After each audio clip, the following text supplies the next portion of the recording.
Hello नमस्कार, मेरे शेर ने गायत्री मंत्र में आप सभी का हार्दिक स्वागत है। आइए मेरे दोस्तों, राष्ट्रीय उद्यान जो है केवल अगले 2 मिनट के अंदर मैं आपको कोशिश करूंगा भारत के जो महत्वपूर्ण राष्ट्रीय उद्यान है वो आप तक पहुंच जाए, जिससे आप मेरे दोस्तों सुबह दूध के साथ और शाम को दूध के साथ इस गायत्री मंत्र को सुन लेना। 10-5 दिन में मेरे लाडलो आपकी उंगलियों पर नागिन डांस करेगा। कौन? जो आपका राष्ट्रीय उद्यान है। चलिए आइए आरंभ करते हैं मेरे दोस्तों। सबसे पहले हम देखते हैं राजस्थान। महारो राजस्थान से केवलादेव, रणथंभौर और मुकुंदरा हिल्स राष्ट्रीय उद्यान राजस्थान में। उसके बाद में गुजरात गिर और ब्लैकबक राष्ट्रीय उद्यान। फिर है दोस्तों महाराष्ट्र संजय गांधी राष्ट्रीय उद्यान। फिर है दोस्तों गोवा, और गोवा में है महावीर राष्ट्रीय उद्यान। कर्नाटक बांदीपुर, नागरहोल और बन्नेरघट्टा राष्ट्रीय उद्यान। फिर है केरल मेरे दोस्तों साइलेंट वैली राष्ट्रीय उद्यान और पेरियार राष्ट्रीय उद्यान। फिर रसगुल्लो कौन सा है? तमिलनाडु है। तमिलनाडु में मुकुर्ती, मधुमलाई, मन्नार की खाड़ी राष्ट्रीय उद्यान। फिर है लाडलो आंध्र प्रदेश जिसमें पापीकोंडा नेशनल पार्क है। फिर है लाडलो तेलंगाना मृगवानी नेशनल पार्क है।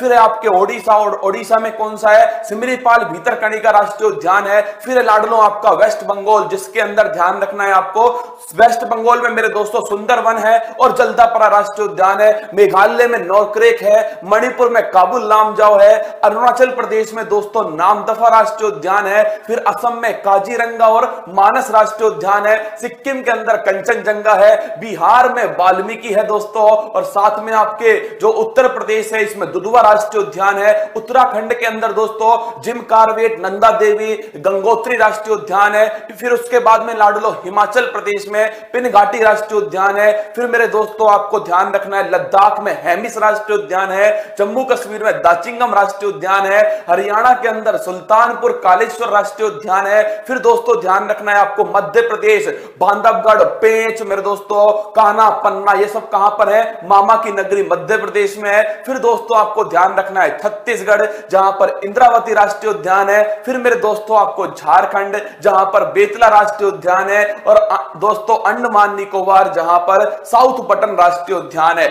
असत्य को पहचानिए। फिर कह रहा हूं आपसे एक प्रश्न निश्चित मान के चलना दोस्तों, आपसे किससे पूछ सकता है कि भारत में पर्यावरण संरक्षण के लिए कौन कौन से आंदोलन चलाएंगे? क्या भारत में पर्यावरण संरक्षण के लिए कौन कौन से आंदोलन चलाएंगे?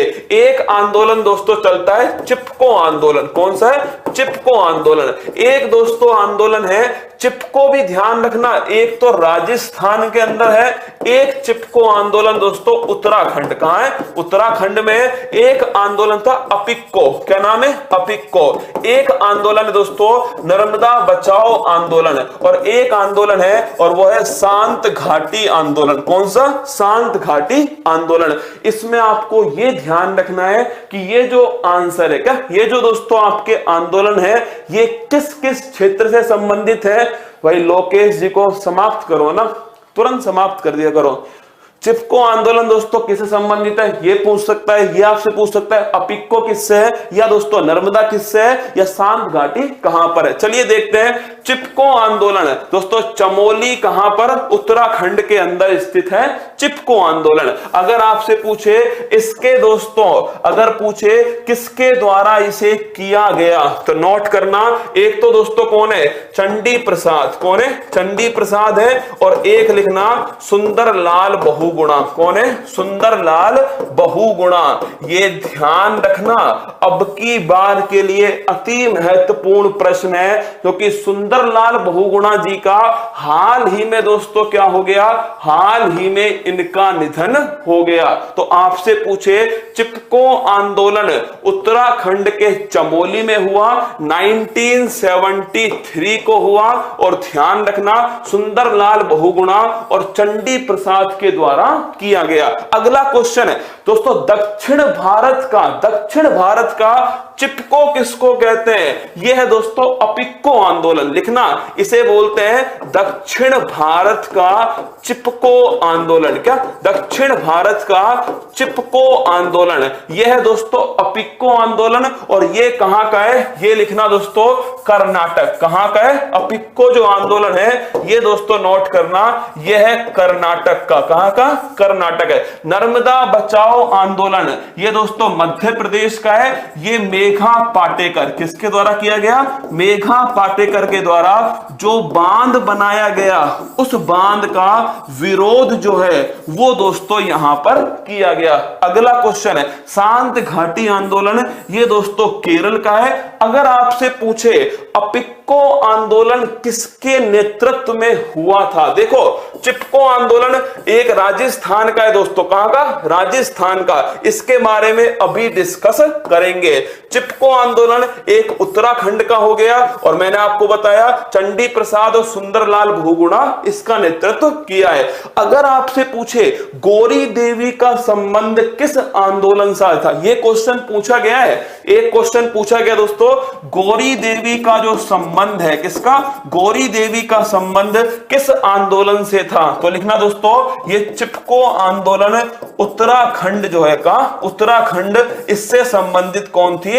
गौरी देवी दोस्तों इससे संबंधित हैं। अगर आपसे पूछे अपिक्को आंदोलन का संबंध किससे? पांडुरंग हेगड़े, ये लिखना भाई साहब, ये खतरनाक क्वेश्चन है। अगर आपसे पूछे अपिक्को जो आंदोलन है जो कहां हुआ था? कर्नाटक के अंदर हुआ था और दोस्तों इसका संबंध किससे है? डॉक्टर पांडुरंग हेगड़े जो है इनसे संबंधित है अपिक्को आंदोलन, दक्षिण भारत का चिपको। एक दोस्तों खेजड़ली जोधपुर में 1730 में क्या हुआ था? खेजड़ी जो वृक्ष है, क्या खेजड़ी वृक्ष के संरक्षण के लिए अमृता देवी बिश्नोई, किसके द्वारा? अमृता देवी बिश्नोई के द्वारा दोस्तों एक आंदोलन हुआ, उसे भी चिपको आंदोलन कहते हैं। और इन्हीं के सम्मान में, क्या इन्हीं के सम्मान में एक पर्यावरण संरक्षण पुरस्कार, क्या पर्यावरण संरक्षण पुरस्कार कौन सा है? अमृता देवी पुरस्कार। तो अगर आपसे पूछ ले, क्या अगर आपसे पूछे अमृता देवी पुरस्कार का संबंध किस क्षेत्र से है? पर्यावरण संरक्षण से संबंधित है। खेजड़ली जोधपुर 1730 में खेजड़ी जो वृक्ष है इसके दोस्तों संरक्षण के लिए अमृता देवी बिश्नोई। अपिक्को आंदोलन कर्नाटक पांडुरंग हेगड़े। अगर आपसे पूछे चिपको आंदोलन उत्तराखंड चंडी प्रसाद और सुंदरलाल बहुगुणा। अगला क्वेश्चन नर्मदा बचाओ आंदोलन मेघा पाटेकर दोस्तों मध्य प्रदेश, और शांत घाटी आंदोलन ये ध्यान रखना कहां का है? ये दोस्तों केरल का है। तो इसमें पूछा है गलत कौन सा है? गलत दोस्तों था अपिक्को। कौन सा? अपिक्को जो है ये दोस्तों गलत है। हाँ सर थोड़ा धीरे धीरे लिखो, लिख तो दूंगा धीरे धीरे, पर ध्यान रखना खत्म होगा ये 29 तारीख तक, है ना? धीरे धीरे लिख दूंगा, 29 तारीख तक खत्म होने वाला है, ठीक है? धीरे धीरे लिखो भाई, पेपर आ गया तुम्हारे सिर के ऊपर, धीरे धीरे लिखो, है ना? हाँ उनसे पूछ के देखो जिनका 28 को पेपर है ना, उनसे पूछ के देखो एक बार कि उनके ऊपर क्या बीत रही है ना। और यार उस क्लास का क्या मजा जिसमें तुम ये बोल दो कि सर थोड़ा तेज पढ़ाओ, क्या सर थोड़ा तेज पढ़ाओ, आज तो थोड़ा धीरे पढ़ा रहे हो। उस क्लास का कोई मजा नहीं है जब तक तुम्हारा पसीना ना छूटे, जब तक क्या मजा दोस्तों, ना संघर्ष ना तकलीफ, क्या मजा जीने में।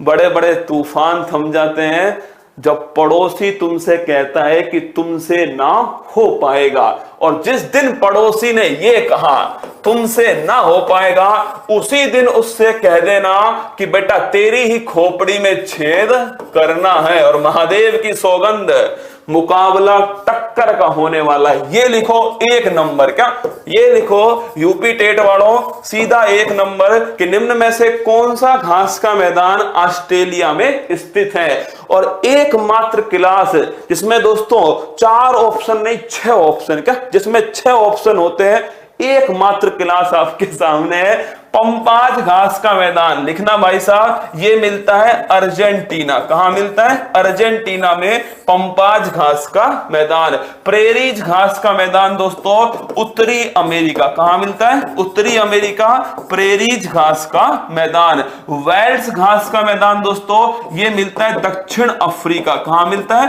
दक्षिण अफ्रीका, वेल्स घास का मैदान। लानोज ये लिखना दोस्तों वेनेजुएला के अंदर मिलता है। लानोज घास का मैदान, डाउन्स घास का मैदान, ये छापना ऑस्ट्रेलिया के अंदर का, ऑस्ट्रेलिया के अंदर मिलता है डाउन्स घास का मैदान। और पुस्ताज ये लिखना दोस्तों, हंगरी के अंदर मिलता है पुस्ताज घास का मैदान। और अगर आपसे पूछे अगला नंबर लिखिएगा दोस्तों, अगला लिखना सवाना घास का मैदान, ये मिलता है दोस्तों अफ्रीका। कहां मिलता है? अफ्रीका।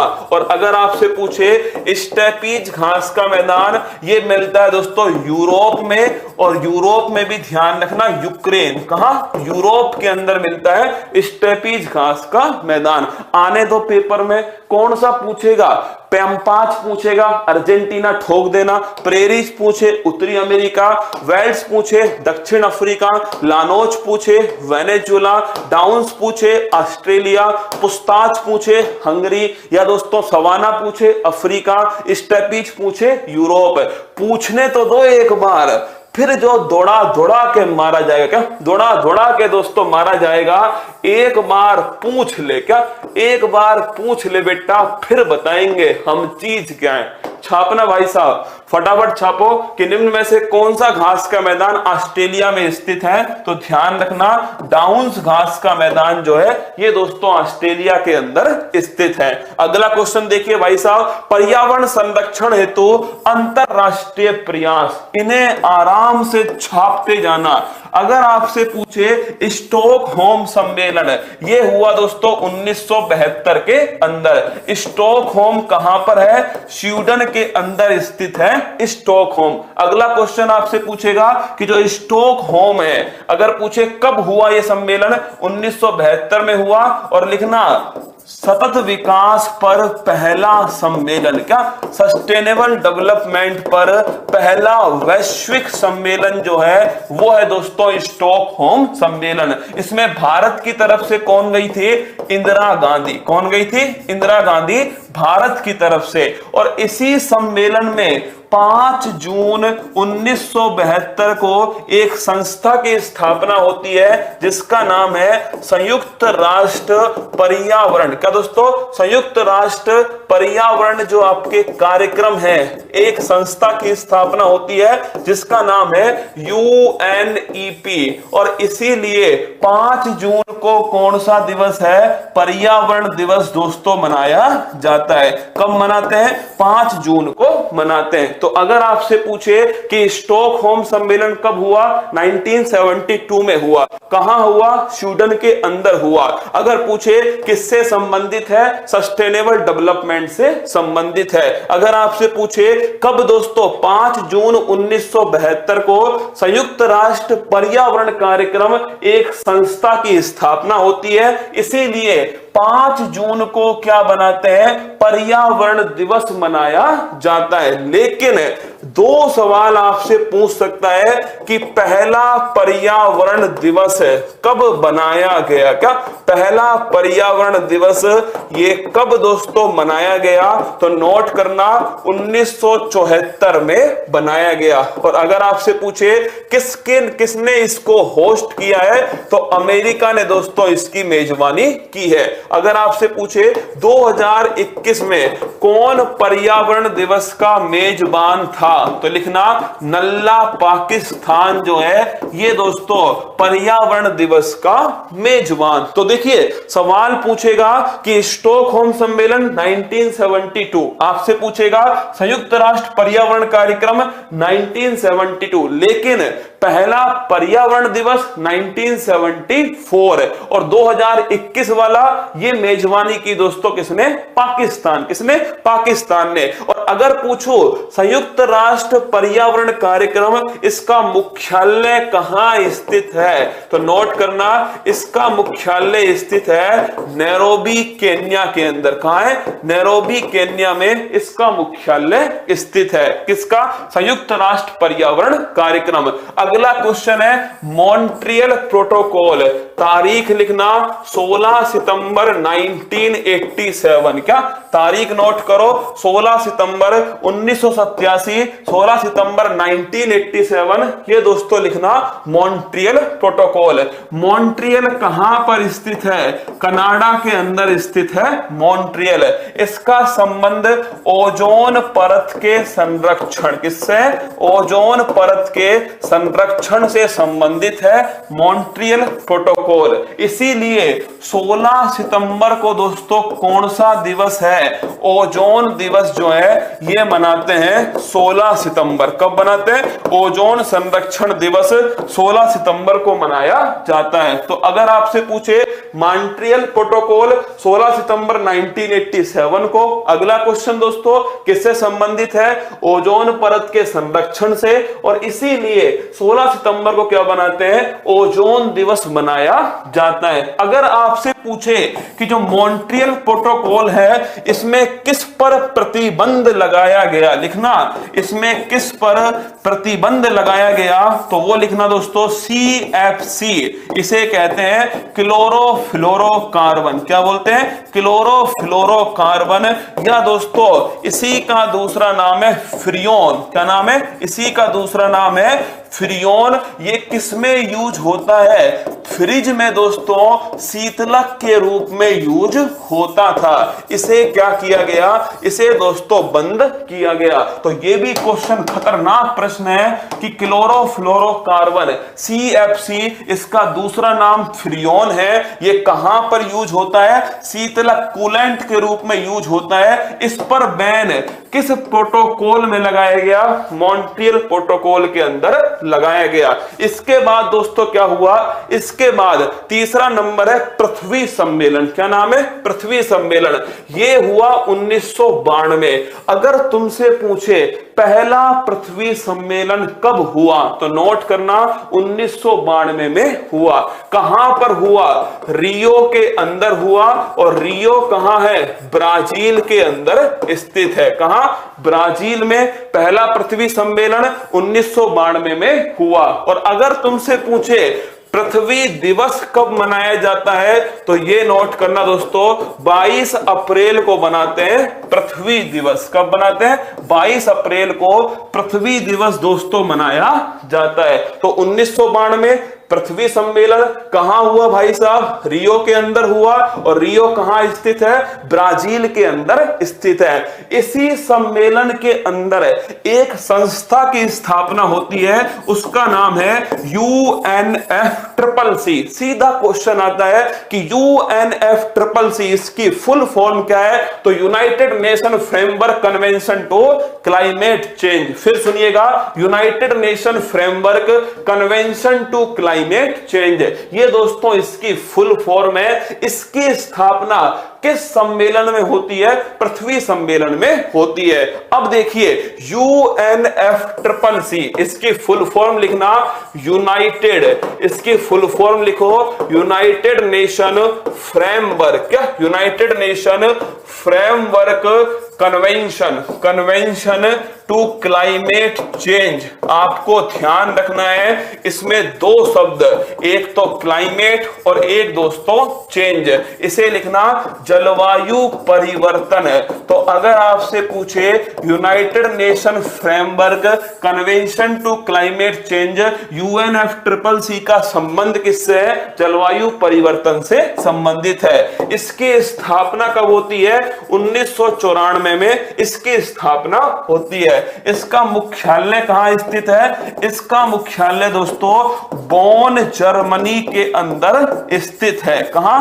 Bone Germany. और गुरुजी इसकी जो बैठक होती है, क्या इसकी जो बैठक होती है उसे कहते हैं COP, कॉन्फ्रेंस ऑफ पार्टीज। क्या इसी की बैठक को COP, कॉन्फ्रेंस ऑफ पार्टीज जो है कहा जाता है। अगर मैं आपसे पूछूं दोस्तों पहला COP कहां हुआ था, तो लिखना ये हुआ 1995 में बर्लिन के अंदर का, बर्लिन है। और बर्लिन कहां स्थित है? जर्मनी में। और अगर आपसे पूछे 26वां COP जो हाल ही में 2021 में हुआ है, ये कहां हुआ? तो नोट करना, ग्लासगो स्कॉटलैंड के अंदर 26वां दोस्तों सीओपी हुआ था। तो पहला सीओपी कहां हुआ? 1995 बर्लिन जर्मनी में हुआ। और अगर आपसे पूछे 26वां सीओपी कहां हुआ है, ये दोस्तों 2021 के अंदर ग्लासगो स्कॉटलैंड के अंदर 26वां सीओपी हुआ। अगर आपसे पूछे क्योटो प्रोटोकॉल, एक ये भी लिख लेना कि 2015 के अंदर, कब? 2015 में दोस्तों एक सीओपी होता है, उसका नाम है सीओपी 21। क्या नाम है? सीओपी 21 है। और अगर पूछे आपसे कोप 21 कहां हुआ था, तो नोट करना, पेरिस के अंदर हुआ था कोप 21 है। क्योटो प्रोटोकॉल, अब देखिए ये हुआ दोस्तों 1997 में। क्योटो कहां स्थित है? जापान के अंदर स्थित है। और इसका संबंध किससे है? Green house gas. किससे दोस्तों? ग्रीन हाउस गैस, इसके उत्सर्जन में कमी लाने से संबंधित है। तो ध्यान रखिए, Kyoto protocol green house gas के उत्सर्जन में कमी लाने से संबंधित है। आप में से ये सोचेंगे कुछ लोग कि ग्रीन हाउस गैस क्या होती है? वो गैस जो पृथ्वी का तापमान बढ़ाती है। लिखना, वो गैस जो तापमान क्या करती है दोस्तों? तापमान बढ़ाती है, उन्हें कहते हैं ग्रीन हाउस गैस। तो अगर आपसे पूछे क्योटो प्रोटोकॉल 1997 में होता है, जापान में हुआ था, ग्रीन हाउस गैस के उत्सर्जन में कमी लाना इसका उद्देश्य है। इसके बाद में 2002 में दोस्तों क्या हुआ? साउथ अफ्रीका के अंदर क्या हुआ है? जोहान्सबर्ग सम्मेलन हुआ। कब हुआ? 2002। और फिर दोस्तों 2012 में रियो +20 हुआ। अब देखिए शुरुआत से देखो, 1972 में स्टॉकहोम सम्मेलन हुआ, 1972 में सस्टेनेबल डेवलपमेंट से संबंधित है। अगर आपसे पूछे सस्टेनेबल डेवलपमेंट गोल कब से कब तक लागू है? 2015 से 2030। टोटल कितने लक्ष्य हैं? टोटल दोस्तों 17 लक्ष्य है। अगर आपसे पूछे इसके जस्ट बाद में, स्टॉकहोम के बाद में हुआ दोस्तों 1987, 16 सितंबर 1987 को मॉन्ट्रियल प्रोटोकॉल हुआ था ओजोन परत के संरक्षण से। इसके बाद में दोस्तों 1992 में पृथ्वी सम्मेलन हुआ था। इसके बाद पृथ्वी सम्मेलन रियो के अंदर हुआ। इसके बाद 1997 में क्योटो प्रोटोकॉल होता है, ग्रीन हाउस गैस के उत्सर्जन से संबंधित है। इसके जस्ट बाद में दोस्तों क्या हुआ? इसके बाद में 2002 में जोहान्सबर्ग सम्मेलन हुआ। और इसके बाद में 2012 के अंदर दोस्तों रियो +20 जो है ये सम्मेलन आयोजित हुआ। अगला क्वेश्चन देखिएगा, निम्न में से किस संस्था का मुख्यालय नैरोबी में स्थित है? ये चारों की चारों संस्थाएं जो भी पर्यावरण का एग्जाम दे रहा है उसके लिए अति महत्वपूर्ण होने वाली है। IUCN, इसकी फुल फॉर्म लिखना, इंटरनेशनल यूनियन, क्या? इंटरनेशनल यूनियन फॉर कंजर्वेशन, क्या? फॉर कंजर्वेशन ऑफ नेचर, ये इसकी फुल फॉर्म है। और इसका जो मुख्यालय है वो दोस्तों स्थित है ग्लैंड के अंदर। और ग्लैंड कहां पर है? स्विट्जरलैंड के अंदर। सीधा सवाल पूछता है, रेड डाटा बुक किसके द्वारा जारी की जाती है? तो लिखना दोस्तों, रेड डाटा बुक जो है वो किसके द्वारा जारी होती है? IUCN के द्वारा जारी होती है। WWF, इसकी फुल फॉर्म लिखिए, वर्ल्ड वाइल्ड लाइफ फंड। क्या है? वर्ल्ड वाइल्ड लाइफ फंड, ये इसकी फुल फॉर्म है। और इसका भी दोस्तों जो हेडक्वार्टर है वो ग्लैंड के अंदर स्विट्जरलैंड में स्थित है। और इसका अगर आपसे पूछे कि इसका लोगो क्या है? पांडा दोस्तों इसका लोगो है। UNEP, इसका मुख्यालय कहां स्थित है? नैरोबी केन्या में स्थित है। और UNFCCC, इसका मुख्यालय दोस्तों जर्मनी के बोन शहर में स्थित है। तो अगर अगर आपसे पूछे क्या, अगर आपसे पूछे IUCN इसका मुख्यालय ग्लैंड के अंदर, WWF इसका मुख्यालय ग्लैंड, UNEP इसका मुख्यालय नैरोबी और UNFCCC इसका मुख्यालय दोस्तों बोन, जर्मनी। IUCN की स्थापना 1948, WWF की स्थापना 1961, UNEP की स्थापना 1972 और UNFCCC की स्थापना 1994। तो नैरोबी में कौन सा मुख्यालय स्थित है? UNEP का मुख्यालय स्थित है। आइए देखते हैं कांग्रेस के 10 महत्वपूर्ण अधिवेशन। क्या 10 महत्वपूर्ण अधिवेशन? देखिए दोस्तों, 1885 बंबई हमको जम गई दोस्तों। क्या बंबई में फटा बम? क्या फटा? बंबई में फटा बम। ध्यान रखना, 1885 बंबई में होता है पहला अधिवेशन और यहां फटता है दोस्तों बम फटता है। क्या फटता है? बम फटता है। व्योमेश चंद बनर्जी। कौन है? व्योमेश चंद बनर्जी। तो ध्यान रखना, पहला अधिवेशन, कांग्रेस का पहला अधिवेशन, साथ साथ नोट कर लो, कांग्रेस का पहला अधिवेशन दोस्तों 1885 में बंबई में होता है। कहां पर होता है? बंबई में। और कौन अध्यक्ष है? व्योमेश चंद बनर्जी। कांग्रेस के संस्थापक कौन थे उसको भी छाप लो। क्या आप यहां पे लिख लो दोस्तों, कांग्रेस के संस्थापक। तो इसके जो संस्थापक थे वो थे मेरे रसगुल्लो, नोट करना आप। संस्थापक जो है, राजूडी इसको सही करना, संस्थापक जो है मेरे दोस्तों वो थे A.O. ह्यूम। कौन थे? A.O. ह्यूम जो है वो कांग्रेस के संस्थापक थे। किसके कार्यकाल में कांग्रेस की स्थापना होती है? Lord Dufferin. दोस्तों नोट कर लो, डफरिन। और याद रखना, ये बड़ा फेमस दोस्तों लाइन है कि कांग्रेस डफरिन के दिमाग की उपज थी। क्या कांग्रेस डफरिन के दिमाग की उपज थी? ये भी बड़ा अच्छा क्वेश्चन है। तो ध्यान रखना, कांग्रेस संस्थापक A.O. ह्यूम थे और डफरिन के मस्तिष्क के उपज है। आइए 1887 पहला हो गया, 1885 में बंबई के अंदर हुआ। व्योमेश चंद्र बनर्जी इसके दोस्तों ध्यान रखना संस्थापक थे। 1887 मेरे लाडलो मद्रास में। कहां पर होता है? मद्रास में। और ये क्यों इंपॉर्टेंट है? ये तीसरा सम्मेलन है पहली बात तो, और दूसरा मेरे दोस्तों इंपॉर्टेंट पॉइंट है बदरुद्दीन तैयब जी। कौन? बदरुद्दीन तैयब जी जो है वो इसके अध्यक्ष थे और ये पहले मुस्लिम अध्यक्ष है। क्या है? पहले मुस्लिम अध्यक्ष है। कौन दोस्तों? बदरुद्दीन तैयब जी। दूसरा सम्मेलन कहां हुआ था? ये मेरे दोस्तों जो 1886 था ना, उसकी अध्यक्षता की थी किसने?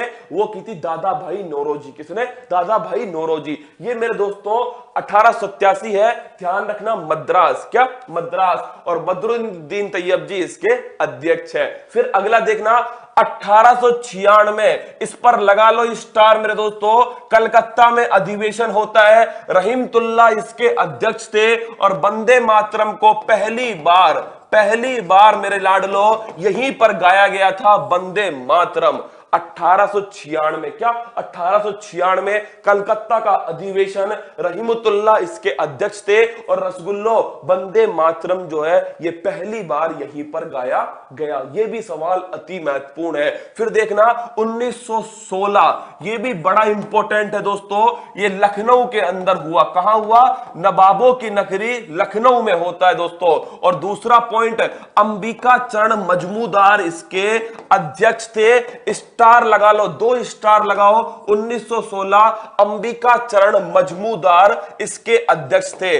और ध्यान रखना, इसी अधिवेशन में, किसमें? 1916 के मजमूदार, इसी अधिवेशन में कांग्रेस के नरम और गरम दल आपस में दोस्तों मिल गए। क्या? जो ब्रेकअप कहां पर हुआ था? सूरत के अंदर हुआ था। क्या? कांग्रेस के जो नरम और गरम दल में जो ब्रेकअप हुआ था मेरे दोस्तों, ये नरम और गरम दल का ब्रेकअप मेरे दोस्तों कहां हुआ था? ये ब्रेकअप हुआ था 1907 सूरत अधिवेशन में। कहां पर? सूरत अधिवेशन में। ये वापस से पेचअप कब हो गया? वापस से दोस्तों पेचअप हो गया, ध्यान रखना, लखनऊ अधिवेशन। क्या? इनका जो पेचअप है मेरे दोस्तों, इनका जो पेचअप है वो वापस से कब हो गया? लखनऊ में हो गया। तो ब्रेकअप कहां हुआ था? सूरत में हुआ। कहां दोस्तों? 1907 सूरत में। पेचअप कहां हुआ? पेचअप हुआ भाई साहब 1916 लखनऊ के अंदर। कहां? 1916 लखनऊ में पेचअप वापस से हो गया। आगे बढ़ते हैं दोस्तों, अगला क्वेश्चन 1924 इंपॉर्टेंट क्वेश्चन है। कांग्रेस में केवल एक बार महात्मा गांधी जी ने अध्यक्षता की थी और वो थी दोस्तों 1924 बेलगाम कर्नाटक अधिवेशन। लिख लो, महात्मा गांधी जी ने मेरे दोस्तों इसकी अध्यक्षता की। एकमात्र only one time Mahatma Gandhi दोस्तों 1924 बेलगाम अधिवेशन कर्नाटक। कहां पर? बेलगाम अधिवेशन कर्नाटक। आगे पूछ ले। अगला देखो दोस्तों, जैसे ही महात्मा गांधी जी मैदान में आए, कौन आए? महात्मा गांधी जी मैदान में आए, सरोजिनी नायडू ने कहा हम भी लड़ेंगे। क्या? हम भी एक बार तो अध्यक्षता करेंगे। तो 1925 में दोस्तों कहां पर? 1925 में कानपुर के अंदर सरोजिनी नायडू ने अध्यक्षता की और ये भारत की पहली भारतीय महिला अध्यक्ष बनी। क्या? पहली भारतीय महिला अध्यक्ष।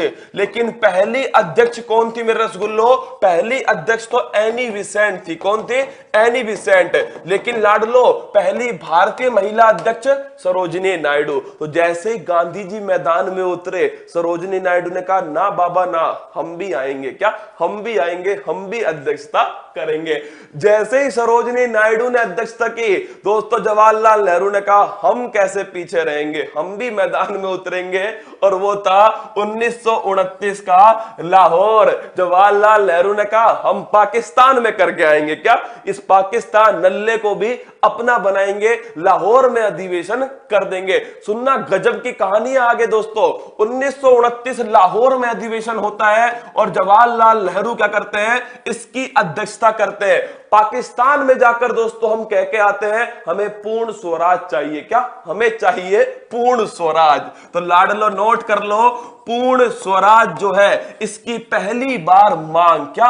पहली बार मांग मेरे दोस्तों ये की गई थी 1929 में लाहौर अधिवेशन। तो देखना, गौर करना दोस्तों, सबसे पहले गांधी जी मैदान में आए। कौन? गांधी जी मैदान में आते हैं। गांधी जी के बाद में सरोजिनी नायडू ने कहा हम भी करेंगे अध्यक्षता एक बार, तो क्या हम भी मैदान में उतरेंगे। तो 1925 में कानपुर में दोस्तों सरोजिनी नायडू ने अध्यक्षता की। फिर कहा किसने? जवाहरलाल नेहरू ने, हम मेरे दोस्तों पाकिस्तान में करके आएंगे। क्या? और पाकिस्तान में पूर्ण स्वराज की मांग करेंगे। फिर दोस्तों सबसे बढ़िया इंसान आता है, वो है सरदार वल्लभ भाई पटेल। कौन आता है? अब आता है भाई साहब 1931 में सरदार वल्लभ भाई पटेल, और ये कहते हैं हम कराची में झंडा लहराएंगे। क्या? हम कराची में झंडा लहराएंगे। तो कराची अधिवेशन जो है 1931 का, ये होता है दोस्तों कहां पर? सरदार वल्लभ भाई पटेल। क्या? सरदार वल्लभ भाई पटेल। तो इन्होंने कहा हम कराची में झंडा फहराएंगे। क्या? कराची में झंडा फहराएंगे। तो ध्यान रखना, कराची अधिवेशन में महात्मा गांधी जी को काले झंडे दिखाए गए। क्या? नोट कर लो, कराची में झंडा फहराएंगे। महात्मा गांधी जी को कराची में दोस्तों काले झंडे दिखाए गए। क्या दिखाए गए? काले झंडे दिखाए गए महात्मा गांधी जी को। अब दोस्तों सुभाष चंद्र बोस बैठकर क्या कर रहे थे? सुभाष चंद्र बोस बैठकर सारी कहानी देख रहे थे। क्या? सारी कहानी देख रहे थे कि इन्होंने तो सब कुछ निपटा लिया। इन्होंने कहा हम भी करेंगे। क्या? हम भी अध्यक्षता करेंगे। और वो थी 1938। सबसे विवादित मेरे दोस्तों यही था, हरिपुरा और त्रिपुरी अधिवेशन। कौन सा? हरिपुरा और 1939 का त्रिपुरी अधिवेशन। सुभाष चंद्र बोस मेरे दोस्तों, ध्यान रखना, सबसे अधिक विवाद इसी अधिवेशन की अध्यक्षता में हुआ और सुभाष चंद्र बोस ने लड़कर दोस्तों क्या ली? इसकी अध्यक्षता ली। क्या? रूस कर बैठ गए भाई साहब। इन्होंने कहा नहीं, सबने कर ली अध्यक्षता, हम भी करेंगे। क्या? हम भी करेंगे। तो इनको दोस्तों फिर अध्यक्षता किसमें दी गई? 1938 में हरिपुरा के अंदर सुभाष चंद्र बोस जी को अध्यक्षता की गई। फिर दोस्तों क्या हुआ? फिर भाई साहब राजस्थान वालों ने कहा बहुत हुआ। क्या? बहुत हुआ संग्राम। क्या? बहुत हुआ संग्राम। द्वंद्व कहां तक पाला जाए, युद्ध कहां तक टाला जाए, राणा के वंशज हैं हम, फेंक भाला जहां तक जाए। अब अध्यक्षता जयपुर में होगी। कहां दोस्तों? आजादी मिलने के बाद अध्यक्षता कहां होगी? जयपुर में होगी। और मेरे लाडलो, जयपुर में कौन करेंगे अध्यक्षता? ध्यान रखना मेरे दोस्तों, पट्टाभी सीतारमैया। कौन करेंगे? पट्टाभी सीतारमैया इसकी अध्यक्षता करने वाले। तो ध्यान रखना, 1948 में हम जयपुर लेकर आ गए। क्या हम जयपुर लेकर आ गए? और हमने कहा अब अध्यक्षता कहां होगी? जयपुर में होगी मेरे दोस्तों। आजादी के बाद कहां? आजादी के बाद जयपुर में होगी और पट्टाभी सीतारमैया इसकी अध्यक्षता करेंगे। अब देखते हैं फटाफट से, जो भी पढ़ा है दोस्तों फटाफट से देख लीजिए एक बार। 1885, सुनना मेरी बात को, पहला अधिवेशन 1885, व्योमेश चंद्र बनर्जी, बंबई में बम फट गया। क्या? बंबई में बम फट गया।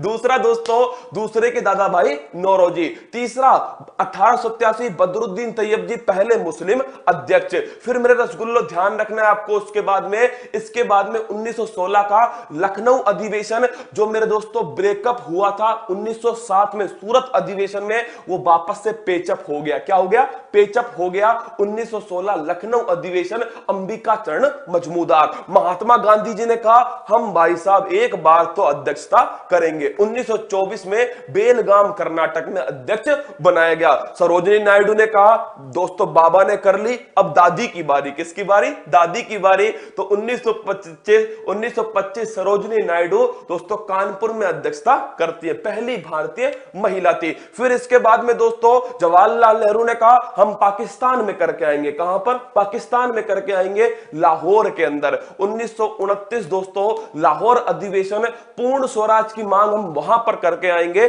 जवाहरलाल नेहरू। इसके बाद में सरदार वल्लभ भाई पटेल ने कहा हम तो झंडा कराची में गाड़ेंगे। कहां पर? झंडा गाड़ेंगे कराची के अंदर। 1931 कराची अधिवेशन दोस्तों, अध्यक्षता करते कौन? सरदार वल्लभ भाई पटेल। कौन? सरदार वल्लभ भाई पटेल।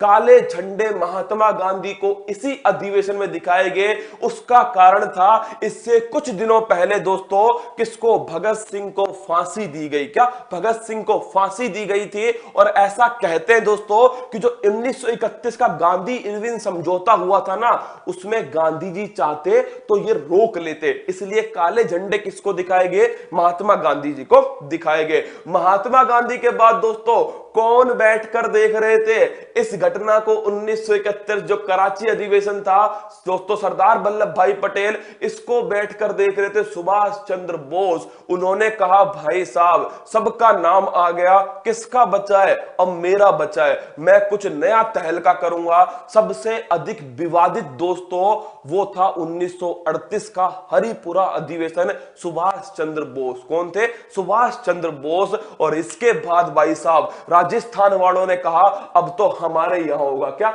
हमारे यहां होगा। 1948 का मेरे लाडलो जयपुर के अंदर पट्टाभी सीता रमैया। कौन? पट्टाभी सीता रमैया। अनुच्छेद 1 से 4 दोस्तों आप सभी को याद है कि भारत में संघ, राज्य, क्षेत्र और दोस्तों इनके बारे में कौन सा अनुच्छेद है? अनुच्छेद 1 से 4 है। और मैंने कहा था अनुच्छेद 1 में 28 राज्य और 8 केंद्र शासित प्रदेश हैं। अनुच्छेद 5 से 11 नागरिकता संबंधित है। और मैंने आपसे यह भी कहा था 26 नवंबर 1949 को यह वाला अनुच्छेद जो है लागू होते हैं। अनुच्छेद 14 दोस्तों विधि के समक्ष समानता, विधि का शासन, ये अनुच्छेद 14 के अंदर। अनुच्छेद 17 के अंदर अस्पृश्यता का अंत, छुआछूत का अंत जो है अनुच्छेद 17 में। अनुच्छेद 18 में दोस्तों उपाधियों का अंत है, लेकिन शिक्षा और दोस्तों आपके विद्या और आपके जो आप क्या बोलते हैं सेना जो है वो इसका अपवाद है। अनुच्छेद 19(1)(a) दोस्तों ये ध्यान रखना, विचार और अभिव्यक्ति की स्वतंत्रता जो है अनुच्छेद 19(1)(a) है। अनुच्छेद 21 प्राण और दैहिक स्वतंत्रता का अधिकार, आर्टिकल 21। आर्टिकल 21(a) 86वां संविधान संशोधन सन 2002 दोस्तों, और निःशुल्क शिक्षा का अधिकार। अगला क्वेश्चन देखिएगा, अनुच्छेद 25 दोस्तों ये आप सभी ध्यान रखना, यह है आपके व्यक्तिगत धार्मिक स्वतंत्रता का अधिकार। अनुच्छेद 32 की बात करूं तो नोट करना, ये दोस्तों आपके क्या है? संवैधानिक उपचारों का अधिकार है। और मैंने आपसे कहा था बाबा साहब डॉक्टर भीमराव अंबेडकर ने इन्हें दोस्तों क्या कहा है, संविधान की आत्मा।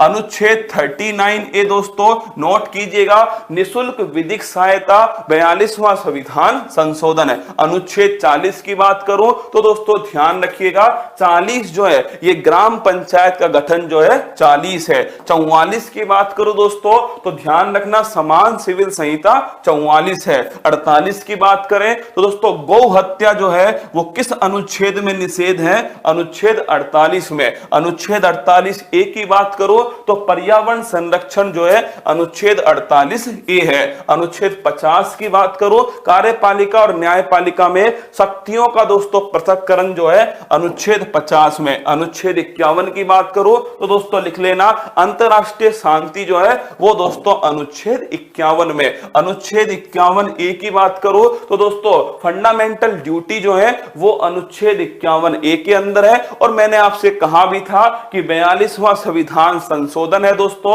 और अनुच्छेद 51A है। अगला क्वेश्चन देखिएगा, अनुच्छेद 52 भारत का दोस्तों एक राष्ट्रपति होगा, ये अनुच्छेद 52 में। राष्ट्रपति के पास में कार्यपालिका शक्तियां होंगी, ये दोस्तों अनुच्छेद 53 में। अनुच्छेद 61 की बात करो महाभियोग जो है राष्ट्रपति पर दोस्तों अनुच्छेद 61 में। अनुच्छेद 63 की बात करो उपराष्ट्रपति दोस्तों अनुच्छेद 63 में। अनुच्छेद 72 की बात करें दोस्तों क्षमादान की जो शक्ति है वो अनुच्छेद 72 में राष्ट्रपति। अनुच्छेद 76 की बात करें तो दोस्तों अटॉर्नी जनरल जो है महान्यायवादी, ये दोस्तों अनुच्छेद 76 में। अगला क्वेश्चन 79 संसद, 80 दोस्तों आपके राज्यसभा और 81 क्या है, 81 दोस्तों लोकसभा। 105 की बात करो संसदीय जो विशेष अधिकार है वो दोस्तों अनुच्छेद 105 में। अगला क्वेश्चन अनुच्छेद 108 की बात करें तो दोस्तों नोट करना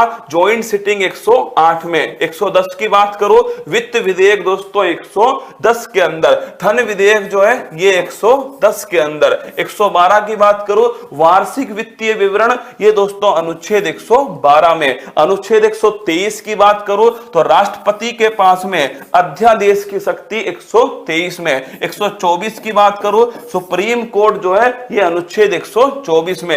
129 की बात करो सुप्रीम कोर्ट एक अभिलेख न्यायालय है, अनुच्छेद 129 है। 148 की बात करो CAG comptroller and auditor general, ये अनुच्छेद 148 में। अगला क्वेश्चन दोस्तों 153 की बात करो तो नोट कीजिएगा एक गवर्नर होगा राज्य के अंदर, ये अनुच्छेद 153। 161 की बात करो दोस्तों अनुच्छेद 161 जो है इसमें लिखा हुआ है किसके बारे में, जो गवर्नर है इसकी दोस्तों क्षमादान की शक्तियां। अनुच्छेद 165 की बात करो महाधिवक्ता जो है दोस्तों एडवोकेट जनरल, अनुच्छेद 165 में। अगर 168 की बात करें दोस्तों इसमें लिखा हुआ है विधानमंडल जो है ये दोस्तों अनुच्छेद 168 में। 202 की बात करो राज्यों के लिए वार्षिक वित्तीय विवरण 202 के अंदर। अनुच्छेद 213 की बात करूं गवर्नर का दोस्तों जो अध्यादेश है वो 213 के अंदर। 226 की बात करूं हाई कोर्ट रिट जारी करती है 226 के द्वारा। 239 दोस्तों जो केंद्र शासित प्रदेश है इसके लिए कौन सा अनुच्छेद है, 239 है। 243 की बात करूं तो नोट करना दोस्तों इसमें क्या लिखा हुआ है, 243 जो है अगर आपसे पूछे इसमें क्या लिखा हुआ है, तो अगर आपसे पूछे दोस्तों 243 तो कमेंट बॉक्स में छाप के बताओ इसमें क्या लिखा है। 246A इसके अंदर दोस्तों लिखिएगा जीएसटी जो है वो अनुच्छेद कौन सा है, 246A। अगर पूछे आपसे स्थानीय स्वशासन लोकल गवर्नेंस पंचायत नगर पालिका ये कौन सा अनुच्छेद है, 243 अनुच्छेद। अगला क्वेश्चन देखिए अनुच्छेद 263। अब नोट करना 263 अगर पूछे आपसे अंतरराज्यीय परिषद, क्या अंतरराज्यीय परिषद ये किस अनुच्छेद में है, 263 के अंदर है। और इसके अध्यक्ष कौन होते हैं, प्रधानमंत्री दोस्तों इसके अध्यक्ष हैं। Inter state council article number 263। अगला क्वेश्चन 264 266 भारत की जो संचित निधि है, कंसोलिडेटेड फंड, कौन सा? कंसोलिडेटेड फंड जो है वो आर्टिकल नंबर 266 में। 267 दोस्तों जो आकस्मिक निधि है, ये अगर आपसे पूछे ये कौन से अनुच्छेद में है? ये अनुच्छेद दोस्तों 267 में है और किसके द्वारा? राष्ट्रपति के द्वारा। 279A अगर तुमसे पूछे जीएसटी काउंसिल जो है ये किस अनुच्छेद में है? जीएसटी परिषद, तो नोट करना जीएसटी परिषद अनुच्छेद 279A के अंदर है। अगला क्वेश्चन अनुच्छेद 280 वित्त आयोग जो है इसका दोस्तों गठन जो है वो किस अनुच्छेद में है? अनुच्छेद 280 में फिनांस कमीशन है। 301 के अंदर दोस्तों याद करो 300A ये लिखना है दोस्तों, 300A लिखना, संपत्ति का जो अधिकार था जो 44वें संविधान संशोधन से मौलिक अधिकार की श्रेणी से हटा करके विधिक अधिकार में डाल दिया गया, वो है दोस्तों अनुच्छेद 300A। और मैं अगर आपसे पूछूं कौन सा अधिकार है? संपत्ति का अधिकार। अनुच्छेद 312 अगर आपसे पूछे ऑल इंडिया सर्विस, जिसे हिंदी में क्या बोलते हैं? ऑल इंडिया सर्विस, जिसे दोस्तों हिंदी में अखिल भारतीय सेवाएं, क्या अखिल भारतीय सेवाएं, जैसे आईएएस ऑफिसर है या दोस्तों आईपीएस ऑफिसर है या आईएफएस ऑफिसर है, ये आपसे पूछे तो अनुच्छेद 312 के अंदर। अनुच्छेद 315 संघ लोक सेवा आयोग यूपीएससी जो है वो दोस्तों अनुच्छेद कौन से में है? अनुच्छेद 315 के अंदर है। 324 में क्या है? तो 324 में दोस्तों नोट कीजिएगा, ये आपसे पूछ ले 324 निर्वाचन जो आयोग है ये कौन से अनुच्छेद में है? ये दोस्तों 324 में। नेक्स्ट क्वेश्चन देखिएगा 326 की बात करूं तो नोट करना दोस्तों 326 जो है वयस्क मताधिकार, ये दोस्तों कौन सा अनुच्छेद है? ये ध्यान रखना अनुच्छेद 324 है। 21 वर्ष से 18 वर्ष वोट डालने की जो उम्र है 61वें संविधान संशोधन 1989 के द्वारा होती है। तो अगर आपसे पूछे वयस्क मताधिकार अनुच्छेद 326 में। अनुच्छेद 330 है। इन जितने भी अनुच्छेद में आपको आगे लिखाने वाला हूं 330 से लेकर के 343 तक, इस पर तुम लगा लेना छपने वाले प्रश्न। क्या छपने वाले प्रश्न है? आराम से सुनना है और नोट करना है। अनुच्छेद 330 की बात करें तो लिखना दोस्तों लोकसभा के अंदर का, लोकसभा में एससी एसटी जो है इसका दोस्तों जो आरक्षण है वो कौन सा अनुच्छेद है? वो अनुच्छेद 330। फिर सुनना, अगर पूछे लोकसभा में एससी एसटी का आरक्षण अनुच्छेद 330 में। फिर दोस्तों आपसे पूछे अगला क्वेश्चन कि अनुच्छेद 331 लिखना लोकसभा में एंग्लो इंडियन का आरक्षण, किसका? लोकसभा में एंग्लो इंडियन जो है इसका जो आरक्षण है ये लिखना दोस्तों 331 है। लेकिन 104वां संविधान संशोधन अगर तुम्हें याद हो तो उसी में तो दोस्तों कहा गया था कि 104वें संविधान संशोधन में किसे? एंग्लो इंडियन के आरक्षण को समाप्त कर दिया गया। तो अगर तुमसे पूछे कि अनुच्छेद 331 लोकसभा में एंग्लो इंडियन का आरक्षण। अगला पॉइंट देखिए अनुच्छेद 332 दोस्तों लिखिएगा विधानसभा के अंदर, क्या विधानसभा में एससी एसटी का जो आरक्षण है ये दोस्तों अनुच्छेद 332 है। अनुच्छेद 333 है, नोट कीजिए दोस्तों विधानसभा में एंग्लो इंडियन का आरक्षण, ये अनुच्छेद कौन सा है? 333 है। इसे भी दोस्तों क्या कर दिया गया? 104वें संविधान संशोधन से समाप्त किया। फिर सुनना मेरी बात को, 330 की बात करो, तुम अपनी इस ऊपर वाली जो खोपड़ी है ना इसको खोल लो, क्या इसका ढक्कन खोलो और फिर सुनो। 330 में लिखा है कि भाई लोकसभा के अंदर एससी एसटी का जो आरक्षण है उसके बारे में लिखा हुआ 330 में। फिर दोस्तों लोकसभा के अंदर एंग्लो इंडियन का आरक्षण ये 331 में। यही दोनों बातें अगले दोनों अनुच्छेद में राज्य के लिए लिखी है। जैसे कि विधानसभा में एससी एसटी का आरक्षण 332 में लिखा है और विधानसभा में एंग्लो इंडियन दोस्तों ये आपके कौन सा अनुच्छेद है? 330 333 है। अगला क्वेश्चन अनुच्छेद 338 है, नोट करना दोस्तों। 338 जो है इसमें किसके बारे में, इसमें दोस्तों आपके एससी आयोग, अगर पूरा नाम लिखो अनुसूचित जाति आयोग, कौन सा है, अनुसूचित जाति आयोग, एससी जो आयोग है वो अनुच्छेद है 338 है। और तुम्हें याद हो 89वां संविधान संशोधन, याद करो 89वां संविधान संशोधन है। और मैंने कहा था कि अनुसूचित जनजाति जो आयोग है जिसे दोस्तों क्या बोलते हो, जिसे तुम एसटी आयोग, कौन सा आयोग, शेड्यूल्ड ट्राइब, एसटी आयोग, ये अनुच्छेद कौन सा है, 338 बी। और फिर मैंने आपसे कहा कि दोस्तों 102वां संविधान संशोधन है, अगर पूछे पिछड़ा वर्ग का जो आयोग है, क्या पिछड़ा वर्ग का जो आयोग है ये अनुच्छेद कौन सा है, अनुच्छेद 338 बी। तो तीनों ध्यान रखो, तीनों नोट करना। 338 में एससी आयोग है, 338 ए में दोस्तों एसटी आयोग है, और 338 बी के अंदर क्या है, पिछड़ा वर्ग आयोग। और 343 में क्या लिखा हुआ है, राजभाषा, किसके बारे में, राजभाषा के बारे में अनुच्छेद 343 है। सारे के सारे अनुच्छेद एक नंबर का जो पेपर में दोस्तों छपते हैं ना। देखिए आजकल मौलिक अधिकार से क्वेश्चन नहीं आते पेपर में, क्योंकि हर किसी को याद है, क्या हर किसी को याद है दोस्तों सारे के सारे अनुच्छेद 52, 53, 54, 55, 56, 57 राष्ट्रपति के बारे में सबको पता है। ये वो अनुच्छेद जो कंफ्यूजन करते हैं, कंफ्यूजन करते हैं और फंसते हैं, क्या फंसते हैं दोस्तों। इसीलिए मैंने सारे की सारे ले लिए अब की बार, 326, 330, 31, 32, 33, 38, 38 ए, 38 बी और 343। अगला क्वेश्चन देखिए, नेक्स्ट क्वेश्चन 352, अगर पूछे आपसे राष्ट्रीय आपात जो है ये दोस्तों अनुच्छेद कौन सा है, 352 है। अब तक कितनी बार लग चुका है, 3 बार लग चुका है।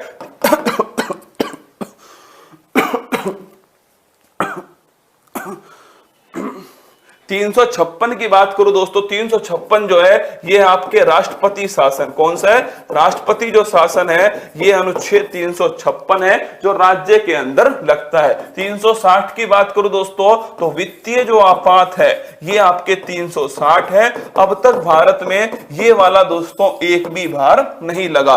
368 की बात करूं, संविधान जो संशोधन है ये दोस्तों अनुच्छेद कौन सा है, ये अनुच्छेद 368 है, संविधान संशोधन।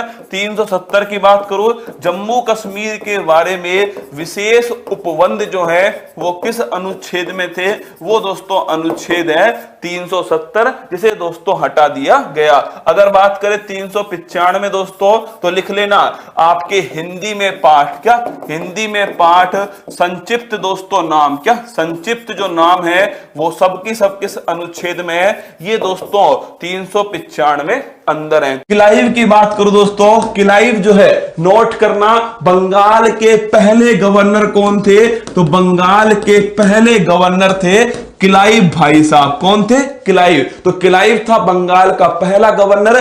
प्लासी का युद्ध इसी बेटे ने करवाया, किसने, हाँ इसी बेटे ने दोस्तों प्लासी का युद्ध करवाया 1757 के अंदर। कब, 1757 में प्लासी का युद्ध कराने वाला बेटा कौन था, वो था झंडूबाम क्लाइव। कौन, क्लाइव था, ठीक है। अगला क्वेश्चन देखिएगा, अगला है वॉरेन हेस्टिंग्स दोस्तों, इसे नोट कीजिएगा। बंगाल का पहला गवर्नर जनरल कौन है, तो वो है दोस्तों नोट कीजिए गवर्नर जनरल वॉरेन हेस्टिंग्स। कौन है, वॉरेन हेस्टिंग्स। तो बंगाल का पहला गवर्नर कौन था, वो था झंडूबाम क्लाइव। अगर पूछे दोस्तों बंगाल का पहला गवर्नर जनरल कौन है, तो उसे लिखिएगा वॉरेन हेस्टिंग्स। देखिए आराम से नोट करना सीखिए, क्या किसी चीज को दोस्तों नोट करना सीखिए, अपने हाथ से लिखना सीखिए अगर इतिहास तुम्हें लिखना है तो। वॉरेन हेस्टिंग्स कौन है, बंगाल का पहला गवर्नर जनरल है, और इसी ने बंगाल में द्वैध शासन को समाप्त किया। लिखिए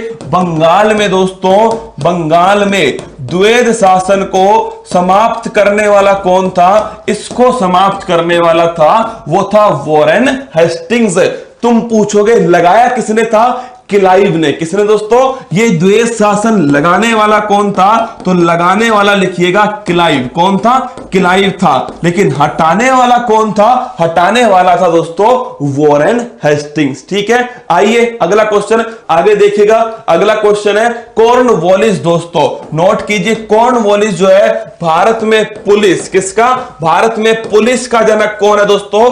कॉर्नवालिस है। और एक क्वेश्चन याद रखना, स्थायी बंदोबस्त व्यवस्था किसने स्टार्ट की थी? तो स्थायी बंदोबस्त व्यवस्था ये भी दोस्तों कॉर्नवालिस के द्वारा स्टार्ट होती है। तो कॉर्नवालिस नोट करना, पुलिस का जनक है दोस्तों। और दूसरा, स्थायी बंदोबस्त व्यवस्था कॉर्नवालिस के द्वारा स्टार्ट होती है। आगे बढ़िएगा, अगला नाम देखिए। मैंने क्लाइव पढ़ाया आपको, क्लाइव में मैंने बताया आपको दोस्तों बंगाल का पहला गवर्नर था और प्लासी का युद्ध उसी बेटे ने करवाया था। दूसरा मैंने आपको पढ़ाया किसके बारे में? वॉरेन हेस्टिंग्स के बारे में। मैंने कहा दोस्तों ध्यान रखना, बंगाल में द्वैध शासन समाप्त किसने किया? वॉरेन हेस्टिंग्स ने किया। तीसरा नाम मैंने आपको पढ़ाया था, वो था मेरे दोस्तों आपका कॉर्नवालिस।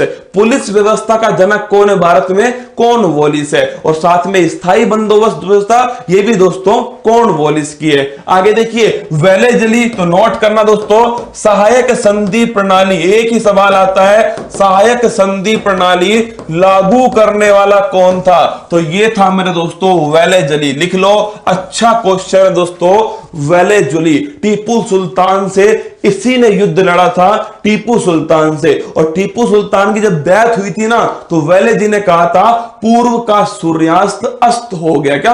पूर्व का जो सूर्य है दोस्तों वो अस्त हो चुका है। तो वेलेजली सहायक संधि प्रणाली नोट कर लो, करने वाला था। आगे बढ़िएगा, अगला क्वेश्चन दोस्तों आपके सामने, विलियम बेंटिक सती प्रथा समाप्त करने वाला भारत का पहला गवर्नर जनरल। अब सुनना, मैंने तुमको पढ़ाया बंगाल का पहला गवर्नर कौन था? क्लाइव था।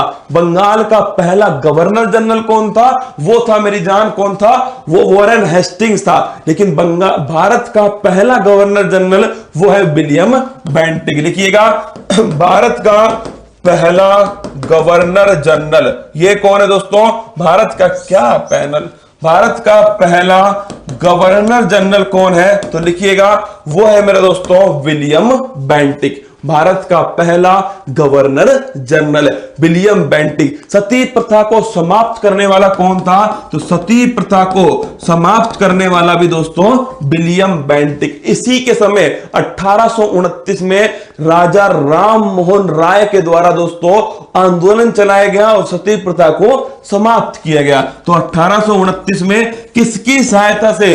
राजा राम मोहन की सहायता से। किसकी? राजा राम मोहन राय की सहायता से। तो अगर आपसे पूछ ले पहला बंगाल का पहला गवर्नर कौन था? कौन दोस्तों? क्लाइव। कौन था? क्लाइव। बंगाल का पहला गवर्नर जनरल कौन था? Warren Hastings. दोनों सवाल अलग अलग है, नोट कर लो। ऐसे ही लिखना दोस्तों अलग से, है ना। झंडूबाम गवर्नर जनरल। बंगाल का पहला गवर्नर क्लाइव था, बंगाल का पहला गवर्नर जनरल वॉरेन हेस्टिंग्स था। भारत का पहला गवर्नर जनरल कौन था? वो था विलियम बेंटिक। कौन था दोस्तों? William Bentinck. अगला क्वेश्चन देखिए, डलहौजी यही तो वो झंडूबाम है जिसने पूरी ऐसी की तैसी की है। वो कौन है? वो है दोस्तों डलहौजी। इसके लगा दो फूल पत्तियां, इसके दोस्तों फूल पत्ती लगा दो डलहौजी के। क्या? फूल पत्ती लगा दो। लिख लो दोस्तों डलहौजी जो है, एक तो ध्यान रखना इसी के समय आधुनिक शिक्षा का मेघना कार्टा। क्या? आधुनिक शिक्षा का मेघना कार्टा वुड डिस्पैच। क्या? वुड डिस्पैच कहते हैं दोस्तों इसे। ये कब आया था? ये आया था, नोट कीजिएगा 1854 के अंदर। कब? 1854 में वुड डिस्पैच आता है दोस्तों। और नोट करना आधुनिक शिक्षा का मेघना कार्टा इसे ही कहा जाता है। तो ध्यान रखना आधुनिक शिक्षा का मेघना कार्टा वुड डिस्पैच 1854। पहली ट्रेन कब चली?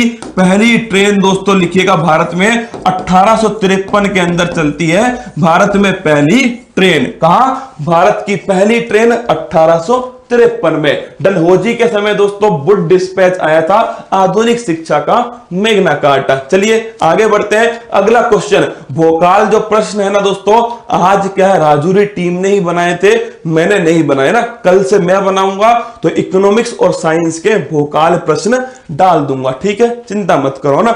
आगे देखिएगा, कैनिंग जो है मेरे दोस्तों, कैनिंग की नोट करना। कैनिंग भाई साहब जो है 1857 की क्रांति के समय कौन थे, ये थे कैनिंग। और नोट करना, भारत के पहले वायसरॉय, क्या गजब का क्वेश्चन है, भारत का पहला वायसरॉय कौन था, ये था झंडू बाम कैनिंग। लिख लो, सीधा क्वेश्चन पूछेगा, बंगाल का पहला गवर्नर कौन था, वो था मेरे दोस्तों क्लाइव। बंगाल का पहला governor general Warren Hastings. Bengal का दोस्तों भारत का पहला गवर्नर जनरल वो था विलियम बेंटिक। और भारत का पहला वायसरॉय वो था दोस्तों कैनिंग। ना संघर्ष ना तकलीफ तो क्या खाक मजा है जीने में, बड़े बड़े तूफान थम जाते हैं जब आग लगी हो सीने में। अगर तुम्हारे सीने में भी आग हो ना तो इस क्लास को लेना सीखो, मेरे साथ में मेहनत करना सीखो। फिर कह रहा हूं, इतिहास बदलने वाली क्लास है और आपके मां बाप का सपना पूरा करने वाली क्लास है। आंखों में आंखें डाल के बोल रहा हूं, ठीक है। तो कैनिंग का नोट करना, 1857 की क्रांति के समय यही भाई साहब थे और भारत के पहले वायसरॉय भी यही थे। अगला नाम देखिएगा, लिटर है। ये भाई साहब लिटर है क्या, इसका नाम लिखो लिटर। ये एक नंबर का दोस्तों लिटर इंसान है। क्या लिटर इंसान है, लिटर। इसने दोस्तों वर्नाकुलर प्रेस एक्ट पारित किया। कौन सा, वर्नाकुलर प्रेस एक्ट। ये पारित करने वाला कौन था, ये था दोस्तों लिटन। अगला कौन, अगला है मतलब पत्रकारिता के लिए काला कानून है, कौन सा, वर्नाकुलर प्रेस एक्ट। और इसी लिटन भाई साहब ने, क्या इसी जो लिटन है ना, एक तो वर्नाकुलर प्रेस एक्ट पारित किया इसी लिटन ने। ये है लिटर इंसान। इसने जो भी काम किया सब दोस्तों गड़बड़ ही हुआ। क्या सब गड़बड़ हुआ इस लिटन के समय।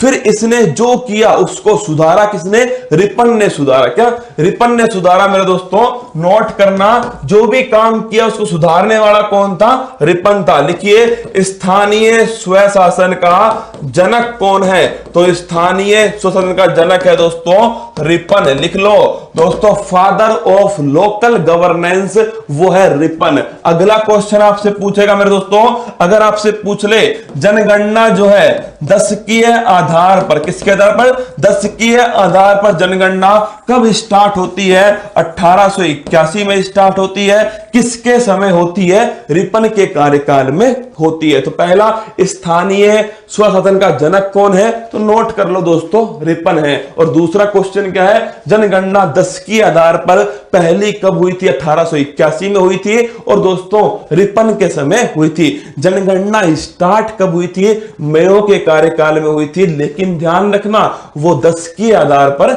नहीं थी। 1872 में जनगणना स्टार्ट होती है लेकिन वो दशकीय आधार पर नहीं है, ठीक है, ध्यान रखिएगा। दशकीय आधार पर जनगणना हर 10 वर्ष में एक बार होगी। यह 1881 में रिपन के कार्यकाल में स्टार्ट हुई। आगे बढ़िएगा दोस्तों। सर आप डांटते भी है क्या, क्या करें यार, तुम लोग कभी कभी है ना परेशान कर देते हो। मतलब परेशान नहीं, जब तुम दोस्तों अपने माँ बाप के सपने से भटकते हो ना, तब मुझे ऐसा लगता है ये रिमोट फेंक के सीधा आपके सिर में मारूंगा ना। रसगुल्लो। अब देखो, एक नाम लिखना करजन। किसका नाम लिखना, करजन रह गया दोस्तों, इसको भी लिख लो।